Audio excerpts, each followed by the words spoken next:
హామీలు అమలు చేయాలని కోరితే దాడులు చేస్తున్నారు. మాజీ మంత్రి కేటీఆర్ హైడ్రా అని హైడ్రామాలు చేశారు. రేవంత్ రెడ్డి సృష్టిస్తున్న దుష్ట సాంప్రదాయాలు ఆయన మెడగా చుట్టుకుంటాయి. హైదరాబాద్ ప్రజల మీద సీఎం రేవంత్ రెడ్డి పగబట్టారు. హైదరాబాద్ లో కాంగ్రెస్ ఒక్క సీటు రాలేదని సీఎం పగబట్టారు. పార్టీ ఫిరాయించిన ఎమ్మెల్యేలను ఉరితీయాలని గతంలో సీఎం అన్నారు.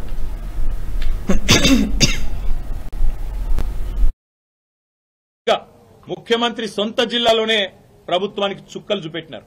వేల మంది రోడ్ల మీదకి వచ్చినారు. అర్ధరాత్రి కూడా 10:30, 11 దాకా వేలాది మంది రోడ్ల మీదకి వచ్చి ఆ రోజు తలకొండపల్లి పోలీస్ స్టేషన్ కావచ్చు, లేదా కేశంపేట పోలీస్ స్టేషన్ కావచ్చు, ఎక్కడికక్కడ ఎదురు తిరిగి ఈ ప్రభుత్వానికి పాలమూరు పౌరుషం చూపెట్టినందుకు వారికి, అదేవిధంగా నిన్న ఒక్క అరికపూడి గాంధీని హౌస్ అరెస్ట్ చేస్తే పోతున్నాయి కదా, దానికోసం నిన్న మొత్తం రాష్ట్రంలో వేలాది మంది బీఆర్ఎస్ కార్యకర్తలను హౌస్ అరెస్ట్ చేశారు. కానీ గాంధీకేమో ముంగట పోలీస్ ఎస్కాట్లు, మంచిగా బ్రహ్మాండంగా ఏసీపీలు, డీసీపీలు దగ్గరే ఉండి గూండాలను తీసుకొచ్చి ఇక్కడ దాడి చేపించిండ్రు. అక్కడ మాత్రం మొత్తం రాష్ట్రంలో వేలాది మంది మా కార్యకర్తల నాయకులను హౌస్ అరెస్ట్ చేయడం జరిగింది. ఇది ఏ రకంగా మంచిదో రాష్ట్ర ప్రజలు కూడా ఆలోచించాలని చెప్పి కోరుతూ, ఈ హింసాయుతమైన పద్ధతులు 10 ఏళ్లలో తెలంగాణలో ఎన్నడూ చూడలే.